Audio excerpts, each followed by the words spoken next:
Hello दोस्तों। BSSC inter level exam जो आपका है उसके लिए डेली बेसिस पे अपनी क्लासेज हो रही है। तो उसी में जो है साइंस की ये अपनी क्लास रहेगी जिसमें बायोलॉजी के टॉप 50 क्वेश्चंस का अपन डिस्कस यहाँ से करने वाले हैं। इसके अलावा मैथ साइंस के रेगुलर सेशंस हो रहे हैं तो आप वो भी ज्वाइन कर सकते हैं, बिल्कुल निःशुल्क आपको जो है पूरा सिलेबस यूट्यूब पे कवर करवाया जाएगा। अब आप चाहे से किसी भी गवर्नमेंट जॉब की तैयारी कर रहे हो जहाँ बायोलॉजी आपके लिए पूछी जाती है ना, जिस भी एग्जाम के सिलेबस में बायोलॉजी टॉपिक अगर लिख दिया ना, तो ऐसे मान लो ये क्लास आपके लिए उपयोगी है। तो देखिएगा, पहला क्वेश्चन है आपका, मानव शरीर की सबसे छोटी हड्डी कौन सी है। इजी क्वेश्चन है, बहुत बड़ा है। आपने ये मानव शरीर की देखो सबसे छोटी हड्डी की बात करूं, उससे पहले बात करता हूं मैं सबसे जो आपकी बड़ी हड्डी है। भाई सबसे जो आपकी बड़ी हड्डी है मानव शरीर की, वो आपकी है फीमर। कौन सी होती है दोस्तों? फीमर होती है। और ये पाई कहाँ पर जाती है? तो ये आपकी जांग में पाई जाती है, याद रखिएगा। सबसे छोटे की बात कर लेंगे सर, सबसे छोटी कौन सी होती है?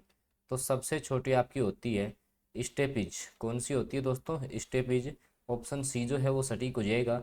और ये पाई कहाँ पर जाती है दोस्तों? कान में पाई जाती है, याद रखिएगा। बहुत अच्छा क्वेश्चन था, इजी क्वेश्चन था, कई बार देखा हुआ था। चलता हूँ मैं अगले क्वेश्चन पे। अगला जो आपका क्वेश्चन है, हीमोग्लोबिन में होता है, बताइएगा। जो आपका हीमोग्लोबिन है, मैं आपको बता दूं दोस्तों कि हीमोग्लोबिन के कारण ही जो है आपका जो ब्लड होता है, जो आपका रक्त है, खून है, उसका जो रेड कलर है, उसका जो आपका रेड कलर है, उसका रीजन जो है दोस्तों हीमोग्लोबिन ही होता है। और हीमोग्लोबिन में एक धातु पाई जाती है जिसका नाम है फेरस या लोहा। एफ ही से अपन दर्शाते हैं। लोहा जो है वो आपका हीमोग्लोबिन में पाया जाएगा। ना ही आपका तांबा होगा, ना ही जस्ता होगा, ना ही मैग्नीज होगा। तो ऑप्शन ए जो है वो सटीक आंसर हो जाएगा क्वेश्चन नंबर 2 का। और दोस्तों हर एग्जाम के लिए बायोलॉजी के टॉप 50 क्वेश्चंस की अपनी क्लास है। बहुत मज़ा आने वाला है। साथ में क्वेश्चंस के साथ जैसे मान लो कि और कौन से क्वेश्चंस बन सकते हैं, उनका भी अपने यहाँ से डिस्कस करने वाले हैं। तो देखिएगा अगला क्वेश्चन आपके लिए, क्वेश्चंस को अच्छे से देख लीजिएगा कि मनुष्य के शरीर में हृदय को एक बार धड़कने में कितना समय लगता है। भाई अपन को पता है दोस्तों, अपना जो हृदय है वो 1 मिनट में, 1 मिनट में दोस्तों 72 बार धड़कता, आप इस बात को जानते हो। अब 1 मिनट में अपने होते हैं 60 सेकंड, बिल्कुल बेसिक से बता रहा हूँ दोस्तों। 60 सेकंड में 72 बार धड़केगा। तो 1 सेकंड का अपन कैसे निकाले, रटना नहीं है। तो 72/60 करोगे तो आपका आएगा 0.8 के लगभग। ऑप्शन सी जो है ना वो सटीक आंसर हो जाएगा इस क्वेश्चन का। आई होप समझ में आ गया होगा ये, क्योंकि इसने पूछा है कि भाई मनुष्य के शरीर में हृदय को एक बार धड़कने में कितना समय लगेगा। ठीक है, अगला क्वेश्चन आपके लिए। हाँ, चाय में एक लाल रस्ट रोग होता है, चाय का एक लाल रस्ट रोग है। सीधा याद रखिएगा, हरे शैवाल के कारण होता है। ये किसके कारण से होता है दोस्तों? हरे शैवाल के कारण से होता है। ऑप्शन सी करेक्ट आंसर हो गया। और दोस्तों एक क्वेश्चन शैवाल से संबंधित ध्यान में आ गया, देखिएगा। अंतरिक्ष यात्री जो हैं, अंतरिक्ष यात्री कौन सा शैवाल अपने साथ लेकर के जाते हैं भोजन के रूप में? तो क्लोरेला शैवाल होता है दोस्तों। क्लोरेला जो शैवाल है वो जो है आपके अंतरिक्ष यात्री जो हैं वो आपके साथ लेकर के जाते हैं, याद रखिएगा। बहुत अच्छा क्वेश्चन है, कई बार रिपीट हुआ है एग्जाम्स में। अगले क्वेश्चन की बात कर लेता हूँ मैं। देखिएगा, एक सत्य फल परिवर्धित होता है। भाई आपने फलों के प्रकार पढ़े होंगे, ट्रू और फाल्स, यानी कि सत्य और असत्य जो आपके फल है। आपको पता है कि सेब वगैरह जो है सत्य फल की श्रेणी में आते हैं। तो उनमें जो आपका फल बनता है वो किस में परिवर्तित होता है? पुष्पासन से होता है, दलों से होता है, अंडाशय से होता है, या इनमें से कोई नहीं? तो जो एक सत्य फल होता है दोस्तों, उसका जो फल जो आपका परिवर्तित होता है वो आपका होता है अंडाशय से। ऑप्शन सी जो है वो सटीक आंसर हो जाएगा। तो दोस्तों किसी भी पुस्तक के बारे में लगभग मान लो उसका जो आपका उसका वाला पार्ट है वो आपका होता है।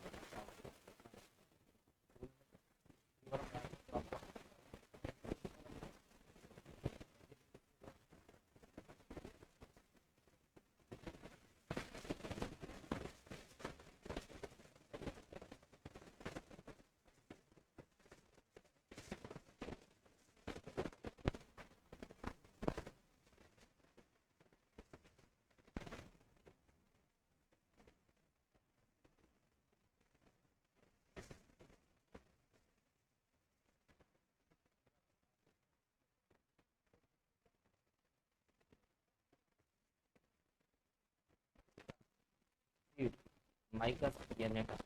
तो आपका जो दोस्तों तारपीन का जो तेल है ना वो चीड़ के वृक्ष से प्राप्त होता है। ऑप्शन बी सही है। बहुत अच्छा क्वेश्चन, एग्जाम की बढ़ हर एग्जाम के लिए उपयोगी क्लास है। बाकी अपन पर्सनली जो टारगेट कर रहे हैं वो आपका BSSC जो आपका इंटर लेवल एग्जाम है उसको देखिएगा। सबसे अधिक क्रोमोसोम किसमें पाए जाते हैं? आपको पता है कि भाई जो पेड़ पौधे हैं उनको उनके जैसे आपके अनेक वर्ग हैं, ब्रायोफाइटा, टेरिडोफाइटा है। तो जो आपका टेरिडोफाइटा वर्ग आता है दोस्तों, इस श्रेणी के जो भी आपके पादप होते हैं उनमें सबसे अधिक क्रोमोसोम पाए जाते हैं, याद रखना है। तो ऑप्शन ए जो है ना वो सटीक आंसर होगी आपका। और आप कमेंट करके बताइए, देखिए मनुष्य में जो है क्रोमोसोम कितने पाए जाते हैं, आप जो है कमेंट करके बताएंगे इस क्वेश्चन को। अगला क्वेश्चन आपके सामने है, देखिएगा। किस वर्ग के पौधे में बीज बनते हैं परंतु बीज नग्न रूप में पौधे पर लगे रहते हैं? देखिएगा आपके ये दो प्रकार के होते हैं। एक तो आपका आता है एंजियोस्पर्म, कैसे याद रखना मैं अभी समझा देता हूँ। देखो एंजियोस्पर्म है, एक आपका आता है जिम्नोस्पर्म। एक आपका कौन सा आता है दोस्तों? तो जिम्नोस्पर्म, एंजियोस्पर्म और आपका जिम्नोस्पर्म। जिम्नोस्पर्म का मतलब होता है दोस्तों नग्न बीजी। कौन से होते हैं? नग्न बीजी पादप आते हैं इसमें। नग्न बीजी जो पादप हैं वो दोस्तों जिम्नोस्पर्म में आएंगे, जबकि आपके जो हैं आवर्त बीजी, आवर्त का मतलब जिन पे आवरण होगा, आवर्त बीजी जो पादप हैं दोस्तों वो आपके आते हैं एंजियोस्पर्म में, याद रखना है। तो अब पूछा है कि बीज नग्न रूप से कौन से? जिम्नोस्पर्म, ऑप्शन ए ही सटीक हो गया। ऐसे याद रखोगे तो आप जो है आराम से आसानी से याद हो जाएगा। अगला क्वेश्चन, लिटमस प्राप्त होता है। देखिएगा लिटमस पत्र जो आपका है, आपने सुना होगा कि अम्ल सार वाला जब अपन चैप्टर पढ़ते हैं तो अम्ल सार की लिटमस के प्रति प्रकृति पढ़ते हैं। जैसे अम्ल जो आपका होता है वो नीले लिटमस पत्र को लाल में चेंज कर देता है। तो ये लिटमस जो आपका पत्र आके प्राप्त कहाँ से होता है दोस्तों? लाइकेन से। किससे प्राप्त होता है दोस्तों? ये लाइकेन से होता है। और लाइकेन पत्ता किससे है? तो कवक और शैवाल से दोस्तों आपका लाइकेन बनता है। ये भी जो है आपके लिए बहुत इंपॉर्टेंट है। तो लिटमस प्राप्त होगा आपका लाइकेन से। अगला क्वेश्चन, प्रकाश संश्लेषण जब आपकी अभिक्रिया होती है, प्रकाश संश्लेषण की क्रिया होती है तो वहाँ होने वाली ऑक्सीजन कहाँ से आती है? देखो एक अभिक्रिया आपको याद रखनी है, तो वहाँ पर जो आपकी अभिक्रिया होती है CO2 प्लस H2O जो है वो मिलकर के प्रकाश की उपस्थिति में अभिक्रिया करेंगे। पर्णहरित पेड़ पौधों में पाया जाता है, क्लोरोफिल भी बोलते हैं उसको, मैग्नीशियम धातु पाई जाती है उसमें। तो उसकी उपस्थिति में अभिक्रिया होती है तो C6H12O6 से ग्लूकोज बनता है प्लस O2 बनती है आपकी। तो ये ऑक्सीजन बनी किससे, कहाँ से निकल के आई है? जल से निकल के आई है, H2O से। ऑप्शन बी जो है ना वो सटीक आंसर हो जाएगा इस क्वेश्चन का। आई होप क्वेश्चन आपको समझ में आ गया होगा। चलता हूँ अगले क्वेश्चन पे। पौधों में वाष्प का उत्सर्जन कहाँ पर होगा? तो संपूर्ण पौधे में होता है भाई। भाई जो आपका वाष्प का उत्सर्जन है पेड़ पौधों में वो संपूर्ण पौधे में होता है। देखिए दोस्तों जो आपके मरुस्थलीय पौधे होते हैं ना, ये ठीक हो गया। तो मरुस्थलीय पौधों में जो है अक्सर कांटे पाए जाते हैं। तो आपने देखा होगा जो आपके मरुस्थलीय पेड़ पौधे होते हैं उनमें कांटे पाए जाते हैं। क्यों पाए जाते हैं दोस्तों? क्योंकि जैसे यहाँ से जल बाहर निकलता है, अब ज़्यादा जल अगर पेड़ पौधे से बाहर निकल जाएगा, वह पौधा है उससे जल ज़्यादा मात्रा में वाष्प का उत्सर्जन हो गया तो पेड़ पौधा वैसे सूख जाएगा, जल की कमी आ जाएगी।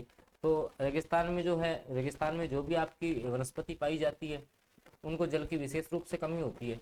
तो ये जो इनके रंध्र जो पाए जाते हैं जहाँ से वाष्प का उत्सर्जन होता है दोस्तों, ये रंध्र जो है यहाँ पे कांटों में बदल जाते हैं, जिसके कारण से जो जल है वो बाहर नहीं जा पाता है। यही कारण है कि मरुस्थलीय जो पौधे होंगे उनमें कांटे पाए जाएंगे दोस्तों। अगला क्वेश्चन, तना काट आमतौर पर किसके प्रवर्धन में किया जाता है? भाई तने से जैसे दूसरा पौधा जो है आपका बन जाएगा तो गन्ना। क्योंकि गन्ना जब भी आप बोते हो ना दोस्तों, जैसे मान लो ये आपका कोई गन्ना है, ये आपका कोई गन्ना है, ये इसके पार्ट्स यहाँ से आपने कर लिए, कट करके जो है 3 पार्ट आपने कर लिए। अब इन 3 पार्ट्स को जो है आप अलग लगा दो तो आपका जो है अलग अलग पौधा बन जाएगा, अलग अलग जो है पौधा बन जाएगा। तो ऐसे काट से जो है वो ऑप्शन के हिसाब से गन्ना जो है सटीक आंसर बैठेगा। अगला क्वेश्चन, मनुष्य के शरीर में पैर की जो हड्डी है खोखली होती है क्या? नहीं, ठोस होती है, ठोस भी नहीं होती, अंदर की तरह होती है। टीबिया नामक हड्डी किसमें पाई जाती है? टांग में पाई जाती है, टीबिया। ठीक है, नाम तो मुझे आपको पता नहीं। तो टीबिया जो है वो आपकी टांग में पाई जाती है, बी ऑप्शन सटीक रहेगा। और दोस्तों ये जो क्लास है ना हर एग्जाम्स के लिए उपयोगी है। ऐसा नहीं है कि किसी जैसे मान लो कि अपन BSSC जो आपका, हालांकि टारगेट मुख्य रूप से BSSC इंटर लेवल एग्जाम को किया जा रहा है, लेकिन हर एग्जाम के लिए उपयोगी है। जैसे इनमें से किसी एक पौधे की खेती का प्रत्यारोपण करके वही जो है उसका पौधा बोते हैं अपन खेती में, तो प्याज की पौध आप लगाते हो, प्याज। और ध्यान रखना जैसे मान लो प्याज काटते समय अपने आंसू आते हैं, प्याज काटते समय जो आंसू आते हैं वो आते हैं सल्फर के कारण से। इसमें क्या पाया जाता है दोस्तों? सल्फर पाया जाता है। ये क्वेश्चन भी कई बार पूछा हुआ है, याद रखना है आपको। अगला क्वेश्चन, नारियल का कौन सा भाग खाने योग्य होता है? तो नारियल का जो है अपन भ्रूण पोष खाते हैं। नारियल का कौन सा भाग खाया जाता है? भ्रूण पोष खाया जाता है, याद रखना इंपॉर्टेंट। अगला, सुगंधित पुष्पों में परागण किसके द्वारा होता है? जो भी आपके सुगंधित पौधे हैं दोस्तों, अभी मैं परागण आपको समझाता हूँ। परागण जो है दोस्तों वो आपका दो प्रकार का होता है, ठीक है। एक आपका होता है स्वपरागण और एक आपका होता है परपरागण। परपरागण, ये बातें मैं समझाने वाला हूँ। उससे पहले देखिए आप बताइए सुगंधित पुष्पों में परागण किसके द्वारा होगा? क्वेश्चन नंबर 18 का आंसर देना आपको।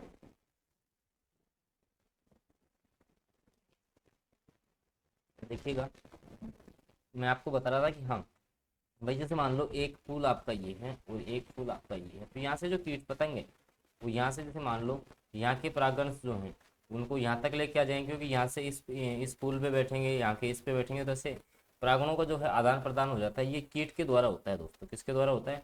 विभिन्न जो आपके कीट है जो पेड़ पे जो फूलों पे पाए जाते हैं उनके द्वारा परागण की क्रिया होती है दोस्तों। स्वपरागण और परपरागण में आपको बता रहा था।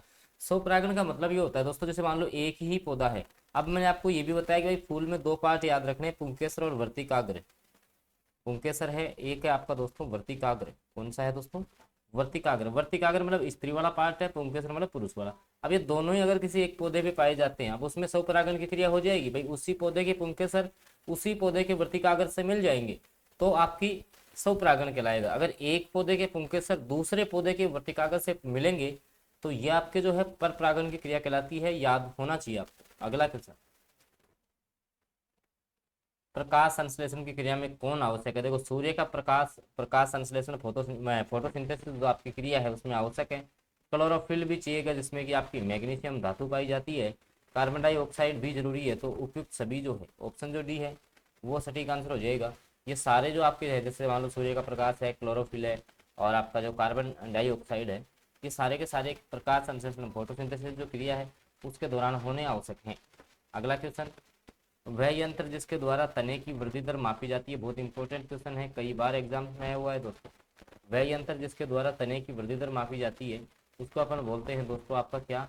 ऑक्जेनोमीटर। क्या पाए, क्या बोलेंगे? ऑक्जेनोमीटर। और पेड़ पौधे की जो वृद्धि है वो कैस्कोग्राफ से भी मापी जाती है। कैस्कोग्राफ है ना, कई बार पूछा हुआ क्वेश्चन। अगला, मानव शरीर की सबसे लंबी हड्डी मैंने आपको बता दी फीमर होती है, जो कि जांघ में पाई जाती है, ठीक है। अगला क्वेश्चन, तंबाकू की पत्तियों में क्या होता है? भाई तंबाकू में कौन सा पदार्थ पाया जाता है? सीधा सीधा बात करो, निकोटीन पाया जाता है। बहुत इंपॉर्टेंट है, कई बार क्वेश्चन आता है भाई, ठीक है। और हालांकि आपको याद भी होगा कि भाई तंबाकू में जो है निकोटीन पाया जाता है। भारत की प्रमुख धान्य फसल कौन सी है? तो चावल है। ध्यान रखना, सबसे ज्यादा जो भारतीय यूज करते हैं ना खाने के लिए वो चावल ही करते हैं। गेहूँ आपका सेकंड नंबर पे है। जो आपका गेहूँ है वो सेकंड नंबर पे आएगा, याद रखिएगा। तो इस क्वेश्चन का ऑप्शन सी जो है वो सटीक आंसर रहेगा। अगला क्वेश्चन, दालें किसका अच्छा स्रोत होती है? तो ये तो आप सब बता दोगे, प्रोटीन का अच्छा स्रोत है दालें आप। अगला क्वेश्चन, लिटमस प्राप्त होता है, मैंने करवा दिया। लाइकेन से प्राप्त होगा आपका लिटमस पत्र। अगले क्वेश्चन की बात कर लेते हैं, सिल्वीकल्चर जो आपका होता है इसमें कवकों का अध्ययन किया जाता है दोस्तों। इसका कवकों का जो अध्ययन है वो आपका, या कवकों के संवर्धन से संबंधित जो अध्ययन है वो सिल्वीकल्चर में किया जाता है, याद रखना है। सर्वप्रथम रक्त परिसंचरण जो आपका तंत्र, जैसे मनुष्य में जो है दोहरा रक्त परिसंचरण तंत्र पाया जाता है, इसकी खोज दोस्तों विलियम हार्वे के द्वारा की गई। विलियम हार्वे ने जो है ना वो आपके रक्त परिसंचरण तंत्र की खोज की थी, तो ऑप्शन सी सटीक हो जाएगा। अगला क्वेश्चन दोस्तों, किस वनस्पति खाद्य में सबसे अधिक प्रोटीन होती है? तो सोयाबीन में होती है। इजी क्वेश्चन है, बताने की आवश्यकता नहीं है। इनमें से कौन सी मृदा फसल को नाइट्रोजन से भरपूर कर देती है? तो आपकी जो मटर की फसल है दोस्तों, एक्चुअली क्या होता है कि पेड़ पौधे जो है नाइट्रोजन को नाइट्रेट के रूप में ग्रहण करते हैं। नाइट्रोजन को सीधे ना ग्रहण करके किसके रूप में करेंगे दोस्तों? नाइट्रेट के रूप में करेंगे। और जैसे मान लो मटर वगैरह, मूंगफली वगैरह है, इनकी जड़ों में एक जीवाणु पाया जाता है दोस्तों, उसका नाम होता है आपका राइजोबियम। राइजोबियम जीवाणु पाया जाता है जो कि नाइट्रोजन को नाइट्रेट में बदलता है।